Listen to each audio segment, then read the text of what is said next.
بسم الله الرحمن الرحيم قل هو الله أحد الله الصمد لم يلد ولم يولد ولم يكن له كفوا أحد.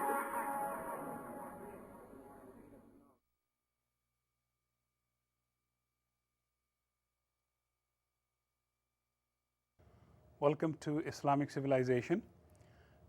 This is session 2 talking about the geohistorical background of the Arabian Peninsula. In this one, session 2, you would see much more how the geography and history is connected in the making of, so to speak, of the Arabian Peninsula, and much more what happens on the Arabian Peninsula. In terms of the society and the culture that we would be later on we would bring into it. But right now we are talking just the background, the geographical and historical background of the Arabian Peninsula. So let's see what we have in the objective for this session. So we will be talking about the Arabs who were caught between the Greek and the Persian empires. That is a big topic for today and in the history of the Arabian Peninsula. We would also talk about the geographical features of the Arabian Peninsula and how, how they impact on the society and the people. And then we would talk about the natural resources of the Arabian Peninsula, what they produce and what they take from one place to another place. And finally, we would talk about how the Arabian Peninsula connected different countries in commercial activities. So there is a lot of stuff today that we are going to focus on. Much more the information is sort of a background that would lead us to the people of Arabia in the next sessions, to the society of Arabia, to the religion of Arabia, and to the rise of Islam. So in this session right now we are just going over the background, the geohistorical background of the Arabian Peninsula. So let's see what we have in this presentation, session 2. We talk about the Arabian Peninsula and the Arab people caught between the rival empires. And those empires we would, in a minute, we would see. This is the general view of the Middle East. And right there you have the Arabian Peninsula. Okay. The two sacred cities of Mecca and Medina, sacred for Muslims and Islam. And the two empires that we are just about to talk about would be the Byzantine Empire and the Sassanid Empire. The Byzantine, these were Greeks, and the Sassanid, those were Persians or Iranians. We would use in not only this presentation but also in future presentation in this course, we would use the two terms, the Persian and Iranian, interchangeably. So when we say Persians, we mean Iranians and vice versa. However, if we refer to the ancient civilization of Iran, we would be better off to use the term Persia and Persians. And if we somewhere refer to the modern day, civilization, culture, or the modern day history of Iran, then we better use the terminology of Iran. And this would be somewhere down the road would be a topic of itself, why Iran changed its name to the present day terminology of Iran and why it was called previously Persia. So don't be confused, it's sort of these are two names of the same place, Iran and Persia, same thing. So Greeks versus against the Persians and the Iranians in the rival imperial rivalries. So this would be the history of hostility that we would talk about, stretching from 300 years before Christ to almost 600 years after Christ. So that's a long history of hostility between the Greeks and the Persians or Iranians. Also, it includes the Alexander the Great and his rival Darius the Third in the Battle of Issus in 333 BC. Both are very famous, one among the Greeks, the other among the Persians, and in the regions also in the surrounding areas and world history, Alexander the Great, very famous, and that fame that he got, also was because he destroyed the Persian civilization or the Persian empire. So there you have the Battle of Issus, 333 BC, between him, Alexander the Great, and Darius III, in which, of course, Alexander won the battle. Here, also connected with that battle, is the burning of Persepolis to avenge Acropolis. What it means, Alexander the Great, he burned Persepolis, the great city or the capital of the Persian Empire in Persia. The reason was, about 300 years back, the Persians had burned Acropolis, the most sacred site, the religiously sacred site of the Greek civilization. So, history, it may forgive, but never forgets. And so Alexander, that was part of the Greek culture to remember the Persians as their enemies for centuries. There's nothing new about it. Even, these days, some civilizations, some countries and states and nations, they know people as their good friends and their worst enemies. And so this was between the Persians and the Greeks, this hostility, and a lot of other people were caught between the two great rivals, the superpowers of those times, the Greek Empire and the Persian Empire. And so that's why we say that the Arabs, who were neither Greeks nor Persians, they were caught, and we would see, what happened to them and what opportunities, so to speak, the challenges as well as opportunities that Greek-Persian hostility provided to the Arabs, and we would see what happened. Okay, let's see further. Just to give you a sense of what happened to the Persians on the way and to the Greeks. The Greeks, before the Greeks and the Persians had real, great religious sort of animosity, they turned to, each one turned to sort of, a religious identification. For the Greeks, it was the Greek Orthodox Church, the Christianity. And for the Persians, it was the Zoroastrian religion. Keep in mind, both were, the Greeks and the Persians, their hostility previously based previously based on ethnic identities, ethnic rivalries, Greek versus Persians. Later on, when they became much more famous for their respective religions, the Greeks for Christianity, the Greek Orthodox Church, and the Persians for Zoroastrianism, then their racial or ethnic hostility also took the shape of a religious hostility. So religions, they help people in unifying their nations, but at the same time, religion also help people to unify against another religious group of people. So that's what we have seen, throughout history.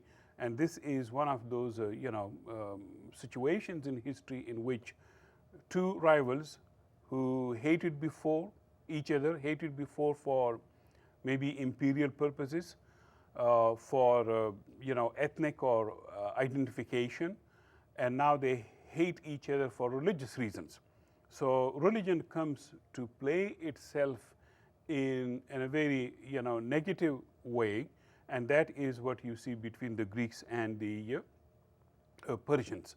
One taking one religion, the other taking another religion, and both religions coming together to, create more hostility between the two of them. Okay, let's see. I wanted to give you a sort of, background how race turns into religion and religion into race, and how that intensifies hostility between nations. Okay. So the Byzantine versus the Sassanid empires. Arabs were caught between the two, the Greeks and the Persians, and this one had impact in terms of the conscription. what we call in the American experience drafting people, forcing people into serving army. So the two rival empires would force the Arabs and the surrounding areas to fight for them against the other. So conscription was a big thing, big problem. Taxation was also mostly in northern Arabia. Both Texas people, the Greeks as well as the Persians, taxed the people who lived, between Greece and Persia. So that was, a big problem, and people were really, sick of them.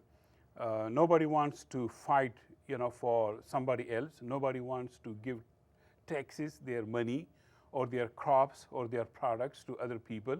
And so that's what happened to the Arab, mostly in the north. And in the countries of modern day countries like Lebanon, Palestine, Syria, Jordan, these people were caught between the Greeks and the Persians. And the two empires who imposed different sort of duties, the fighting and the taxation especially, imposed upon these other people, the other people would react. And once they got a new power, a new religion, they would go against the two religions, the two empires, the Greeks and the Persians, and would create something quite new out of it. So let's see how that happened. All right. So here is again, a map of the Middle East, a wider Middle East, and here the Persians, who started first in a way, attacking the Greeks way before the birth of, 300 years before the birth of Alexander the Great. When Alexander unified the Greeks, then they would go after the Persians. And that's where I said, in 333 BC, Alexander destroyed the Persian Empire.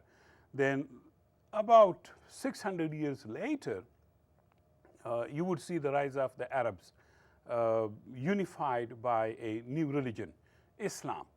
And what they would do, they would take care of both. They would get rid of the Persians as well as the Greeks overlordship in the region.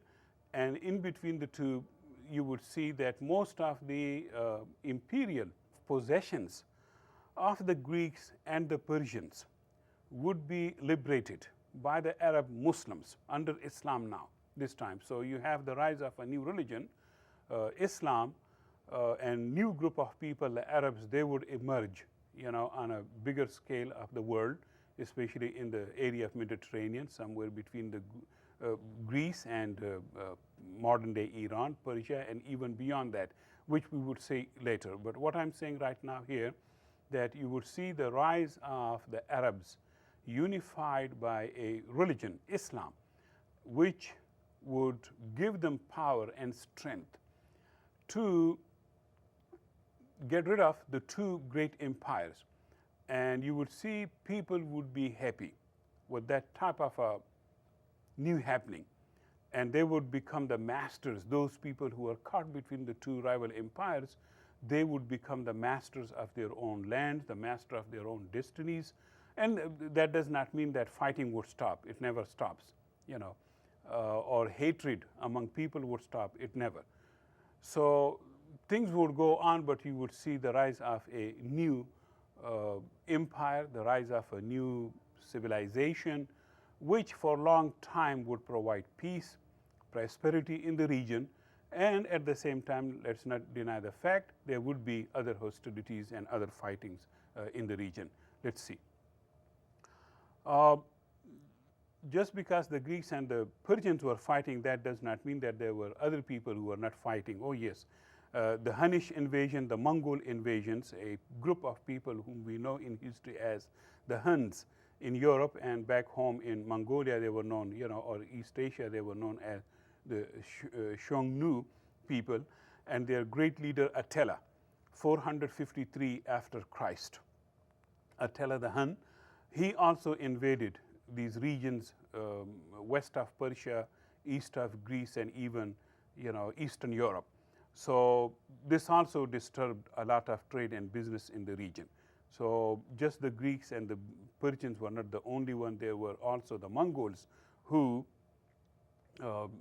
created a lot of havoc some historians tell us that the people we find in Europe right now, as we speak,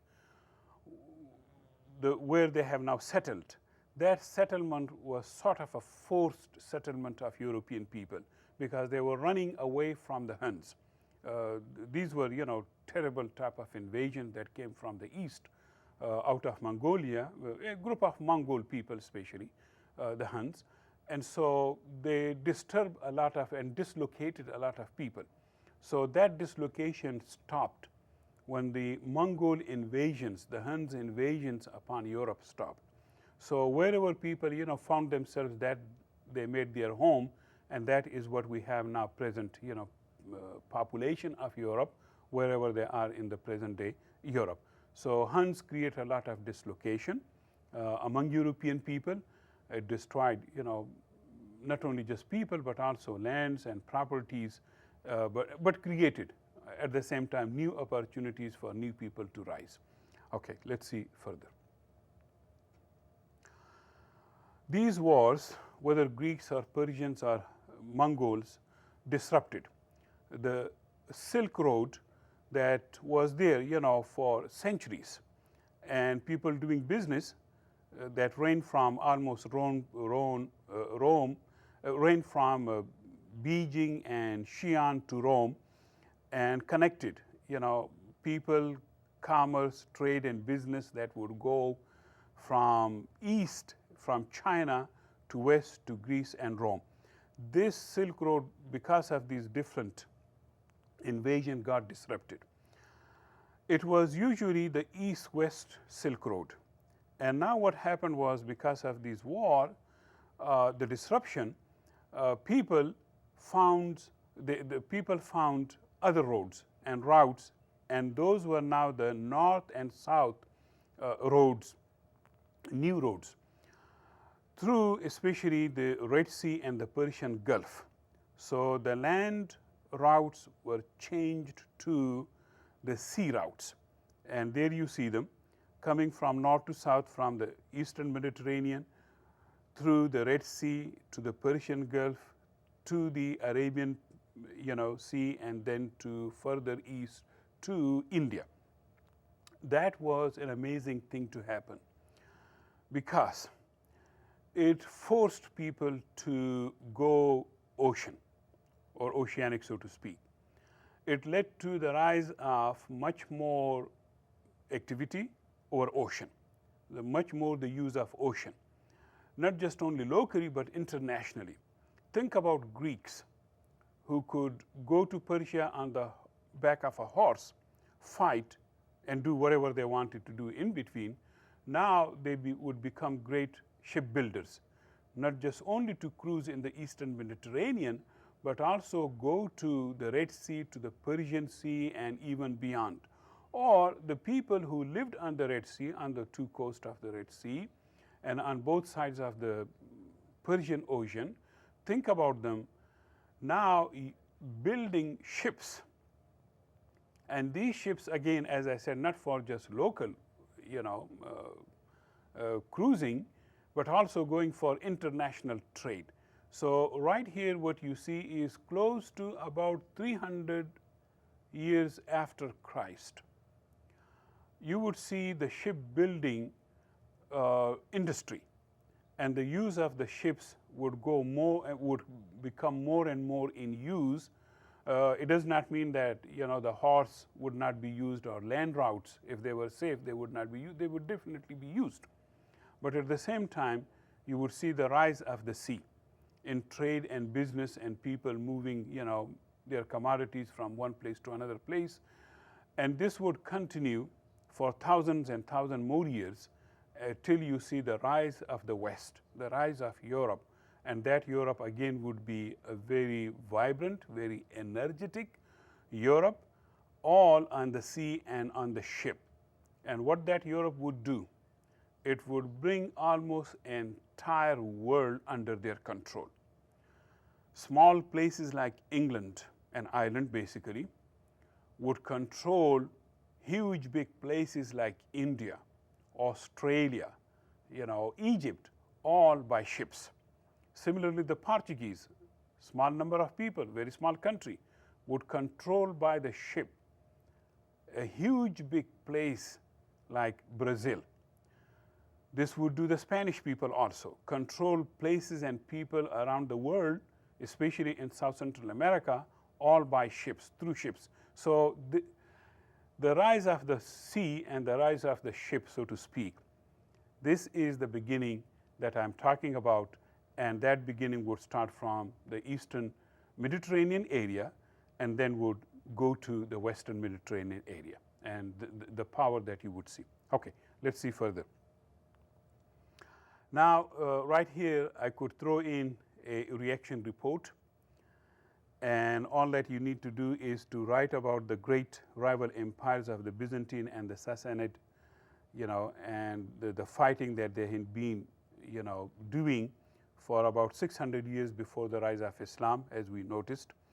And then you could tell me what impact these great imperial rivalries had upon the people of the Middle East, and especially upon the people of the Arabian Peninsula. So this is a short, brief reaction report assignment for you, which you could, use not only this presentation, but also you can use other resources that you want to. Maybe you can make your own map, be creative, but don't go, more than 1,000 or, words. Somewhere between 200 to 700 words would be fine. Be short and simple, but at the same time substantive. It should be a substantial report. And as I said, be creative. You can make your own map and show me, what changes you noticed, on the map because of what happened between the Greeks and the Persians. Okay, I hope that much is enough to clarify the reaction report. Let's see further. The Arabian Peninsula itself, and here is the a NASA picture, from satellite picture of NASA, and as you see, this is basically a desert surrounded by water. On the right, this is the Persian Gulf. On the left, this is the Red Sea, and here is the Arabian Ocean, and you further go, east or south into the Indian Ocean.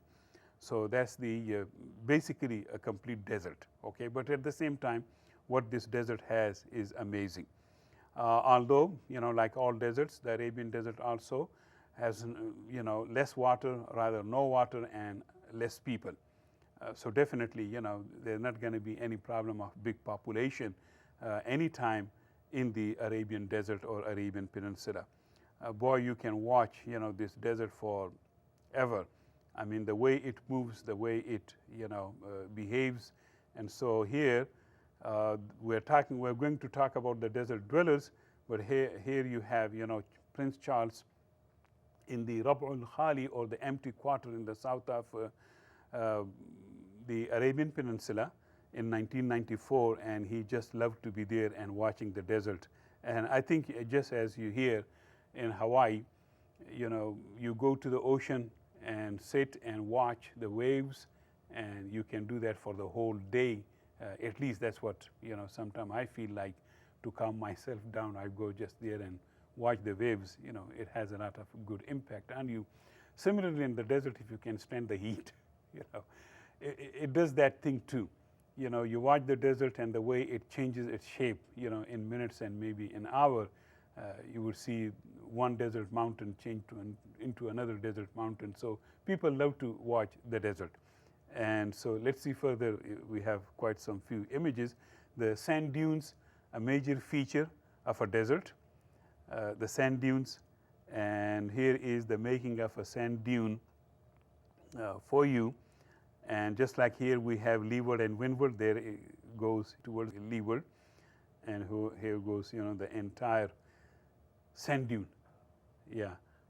That's how the sand dunes, work. And here is, a beautiful picture of image from satellite, from space, how the sand dunes, they look like, Here is another of the empty quarter in the south of Arabia, another image from satellite. Also, the same Arabian desert has volcanic activity, or it used to have. volcanic activity, not anymore. And so there you have the craters and the cones made out of the volcanic activities of the Arabian desert. We can go now into the natural resources, and those natural resources, how scarce they are, but at the same time, how they impact on the society of the Arabian Peninsula. Or for that reason, anywhere in the world where you have desert, and how people cope with the lack of resources of a desert, and how out of nothing almost, they create something. So let's see that natural resources of the Arabian Peninsula. The greatest thing in any desert would be the oasis, and these are truly heavens in the desert. And right here you see at one of them.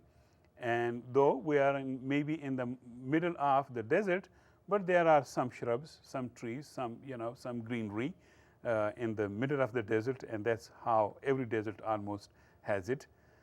Here is another, oasis picture of the desert. Look at this water right in the middle of the desert, and plants and shrubs and trees, especially date trees in the desert. And this is, as I say, oasis heavens in the desert. On the one hand, a desert is what? Having a place that has nothing, no water, no resources and all that. But in the same desert you have some water, places like what we call oasis, some water. And that is a very precious commodity. And so what happens in the presence of that precious commodity, what happens is a lot of fighting.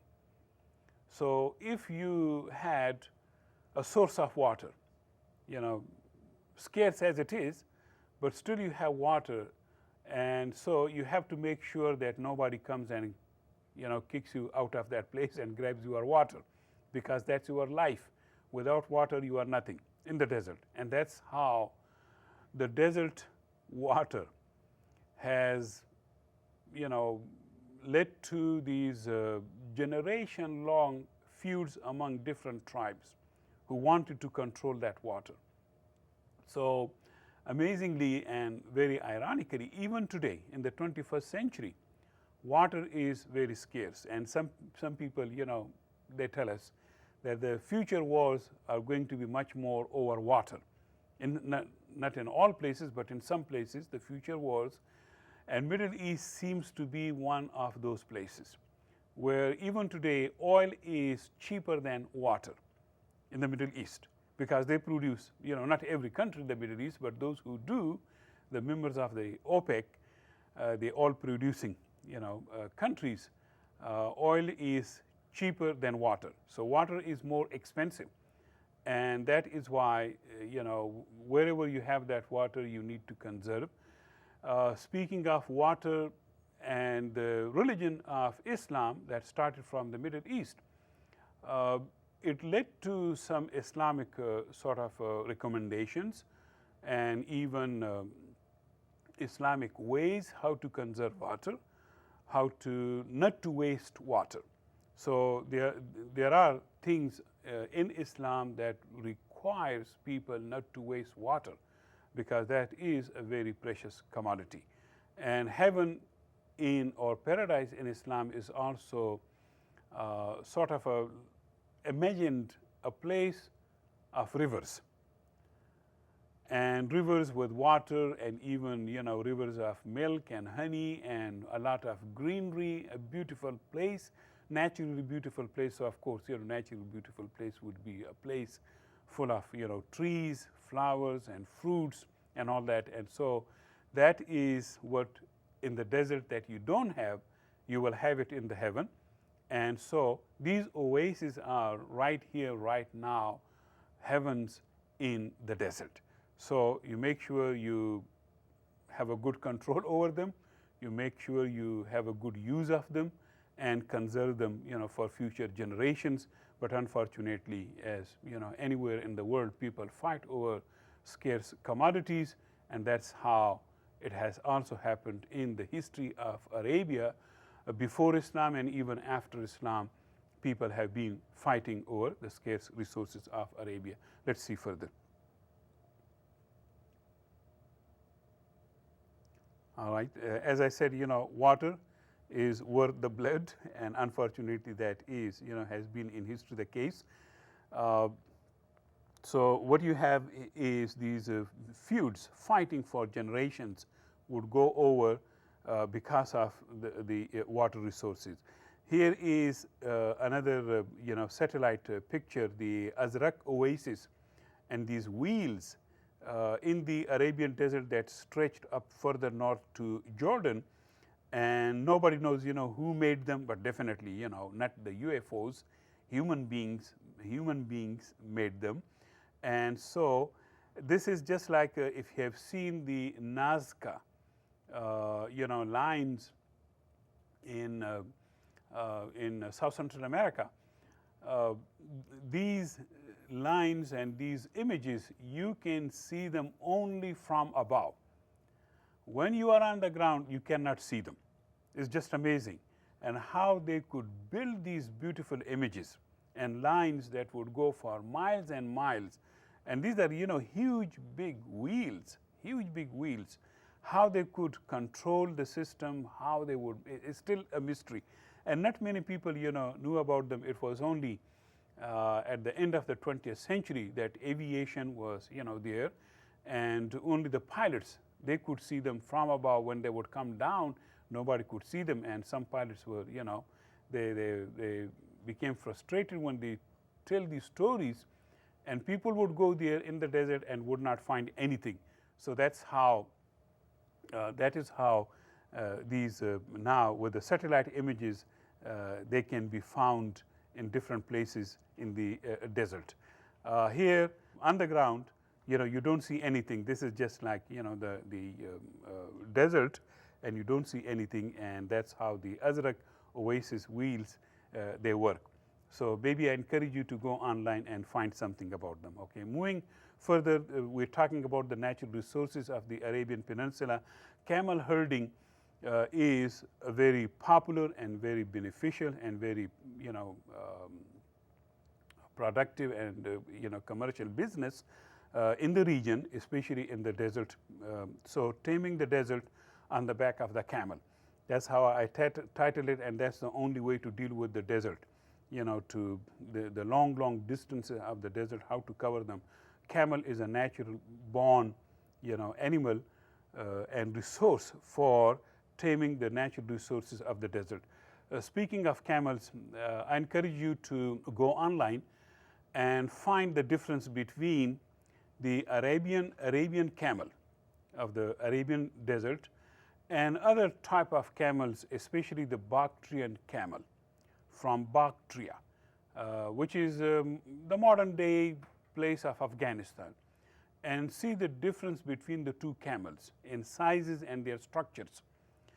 And then you can tell me, you can write a brief report on it for extra credit if you want to, and see the differences between the two, and you tell me why there are differences. And keep in mind some of the differences among animals are very natural, and they respond to the forces of nature, and that's how they are shaped. Okay, so go and do some sort of a little bit of research between the two types of camels, the Arabian camel and the Bactrian camel. Okay, let's see. So I said that camel herding is a very productive business in the region.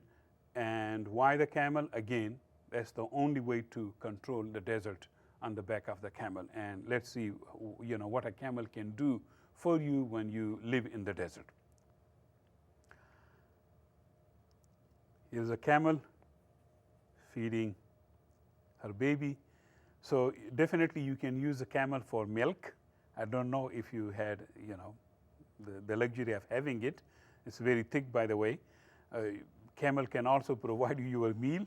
You can eat camel, and people do. Yeah, they do. You can, have great mileages from camel because long distances. That's the only way to control the desert by camel. Also, you can load up your merchandises and go for 60, 100 miles easily. And camel is a wonderful animal. It does not need much of water for days on. It's a very humble but a very powerful animal. Also, camel have been used in the desert system, for military purposes. Fighting on the back of the camel. Let's not forget, in other places you might like to use a horse, but people in the desert, they have used camels for multi-purposes. Maybe you can do your own research and find any other animal that can give you milk, your meal, the camel beef, so to speak. You can get so much mileage out of the camel. Also, you can load up your merchandises on the camel, and you can fight on the back of the camel. So I don't know if you know of any other animal that can be used for so many purposes. Good luck to you if you can find anyone that comes closer to the multi-purpose or multitasking type of an animal that camel is. Okay, let's see what else we have. Camel corps, the military use of the camel, the desert warriors that I call them. Nobody does it anymore. They have camel just for racing, just like you have horse race. Also, in the Middle East, you have camel races. So I just wanted to bring that, camel was used for warfare. The Arabian horses, much more famous, in the world, and idolized. And here you have, the painting of Arabian horses. If you were lucky, if you could afford, so to speak, much more the royalty and the big military, they could afford, horses. And as far as Poland and Russia in the east, and up to England in the west, people, they just love to have those, again, depending on affordability. The rich people, the nobility in Europe, the royal houses in the Europe, they just love to have Arabian camels. I'm sorry, Arabian horses. Of course, not camels, because for camel you need a desert. In the East and Western Europe, with a lot of snow, you cannot have camel. Camel is a desert animal. So horses, these were the most, prized animals in Europe, especially the one from Arabia. Maybe you can do your own research and find some more features why the Arabian horse. I think I've talked so much about camels, so that's why I'm forgetting horse when I mean horse.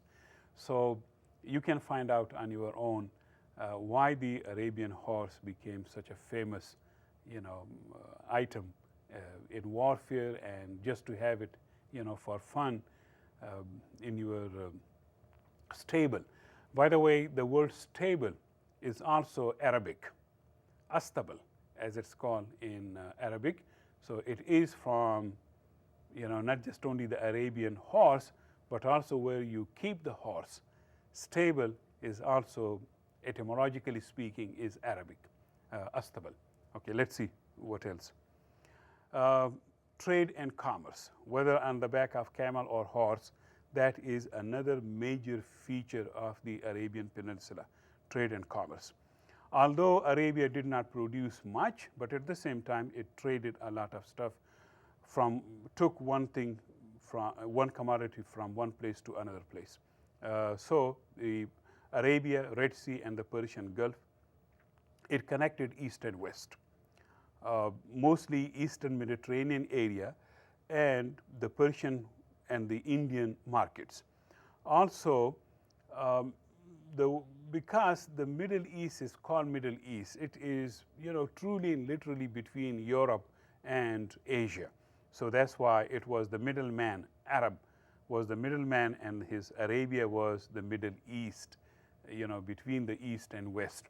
So that gives you some sort of a, sense of what the place is, what the people were, how much they had to go, east and west. And when you leave your own home, your own country, and go to other countries, you come in contact with different people. That's for sure. And that's the big difference between commercial societies and agriculture societies. Not that these people were not doing any agriculture, they had to produce agriculture, and agriculture was always there. much more subsistence, and that's why the Arabs had to go and become merchants, because there was not much, agriculture activity, and especially for young people, they don't want to be stuck, in agriculture activity and farms and fields. They want to go and explore the world. And the merchant activity, trade and business, provided that opportunity for the young men, the Arabs, to go and explore the rest of the world. At least the adjoining countries, if not, continents. That is why when we get to the time of the rise of Islam, in the next, down the road in the next few sessions, you would see that the Prophet of Islam, Muhammad, peace be upon him, belonged to a merchant family. More than agriculture, his own activity was commercial, business, trade. Not so much that producing any items, manufacturing any items, but taking manufactured goods from one place to another place, which is called commerce, basically. And so that is how in Islam you would see the rise of trade and business. And then, of course, because of that, there are Islamic laws in the Sharia. The Sharia laws, Islamic laws for trade and business, how to be a trader, how to be a merchant, what items you could, use for as a merchandise, you could sell and buy, and what are those items that you cannot sell and buy. There are so laws, and how to be honest in it, in your trade and business, not to lie, not to cheat, not to deceive. And so you would have these different commercial laws, trade and business laws in the Islamic sacred law called the Sharia. Okay, so just to give you, heads up what is coming, next few sessions. Back to the camel caravans and what they would do. These ships of the desert, as they are called, mostly engage, trade. People would do trade and business with them. On their backs, carrying stuff from one place to another place. Also pilgrimage, very important use of the camel.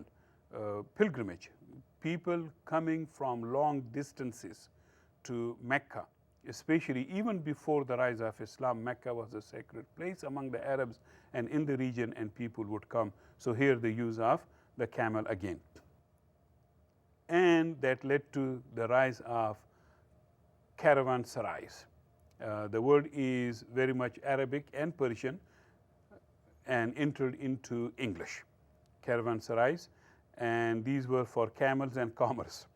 Okay, and they would connect continents, not just countries, but continents. And here you see a wonderful caravanserai. Sarai means a place where you relax, you take rest, you eat, you spend days and do business with the local communities, and then you move on to another country. And on the way, some rulers, kings in those days, had created these caravanserais, which were later used as hotels for people to come and stay, relax, and then move on, because long distances on the back of a camel or horse that people had to, deal with and go. So that's how caravanserais were created, where you could come, bring your camels, feed them, give them water. You also take food, rest, and then maybe you stay there for a week or two, do business locally, sell stuff, whatever you wanted, and maybe buy stuff from the local community and take it to the next country or the next people. So in between on these sort of, I don't call it highways, but these were, ways from one place to another place. And local rulers, they made sure that these merchants would stay with them, do business with them, and the local rulers would tax them, get money out of them, and that is how they would also get news, what is happening, in the next country to the east, west, or north and south. So the caravanserais and the caravans that served, these different people would be sort of a multi-purpose, not only just trade and business, but also, spreading news, maybe rumors also. Storytelling was very famous, and just for that purpose, you had to spend nights and days over there. So you listen to the stories of the people. Plays were even, produced in these caravanserais for the tired merchants. And with this caravanserai, you would see the rise of also of local hospitals, local medical clinics, so to speak, where, there would be someone who would treat you if you had been injured or you needed medical help, or especially taking care of the camels and the horses. Veterinary professionals, that's what I mean. Okay, let's see further. Again, caravanserais. Here you see an ancient one, and these caravanserais, as I said, were turned into hotels later on. And what they would do, the caravans, the camel caravans, of course, they would trade items, especially the first two most important items, frankincense and myrrh. Those were, the precious things that people wanted to have in their possessions. The next item would be incenses of different sorts that people wanted to have. Another very important thing, precious stones. You could get it from anywhere, and you just love to have it, especially if you could afford it. I mean, that's the first condition. Precious stones, amber particularly, of different sorts, blue especially, and here you have orange, and perfumes also very important. Perfumes, and since ancient times. Now, the reason I brought this, the perfume, the incenses, and the precious stones, the reason is simple. You really could not load heavy stuff on the back of the camel. As they say that the last straw that broke the back of the camel, a figure of speech, but at the same time could be literally true also, that you could not and you did not want to load up your camel because it had to cover long distance. So the merchandises had to be very special merchandises, merchandises that were prized particularly by the noble classes in different places, India, Persia, China, in the East, the Arabs and the Greeks and the Romans, particularly the Romans and the Chinese, very rich people, the two great empires as they were, they could afford. And that's how the people of the Middle East, irrespective of their religions and races or ethnicities or languages, would go between the East and West literally, but they had to take these very precious items. Not items like wheat or corn or potato. Food stuff was everywhere.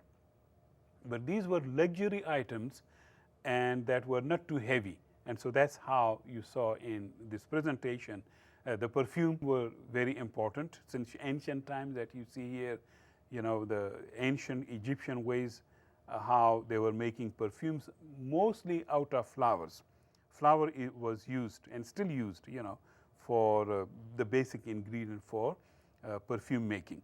Here you see also spices, also another very precious item that went between East and West.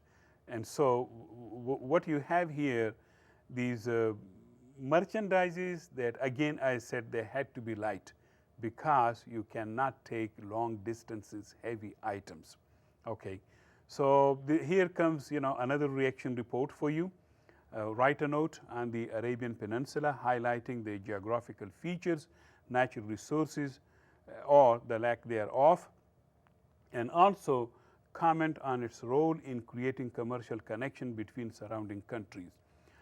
Now, you would have this inbuilt in the syllabus, this reaction report request, so to speak. But as I said in the previous one, be creative. You can bring some, in this one presentation, I really cannot give you everything. And that's where your role comes in, to help me and bring to the table, so to speak, or bring to your class, whether real class on-site or online, bring your own items. Go and research and tell me what other items the Arabs or the middleman, so to speak, the people in the Middle East used to take from east to west and west to east.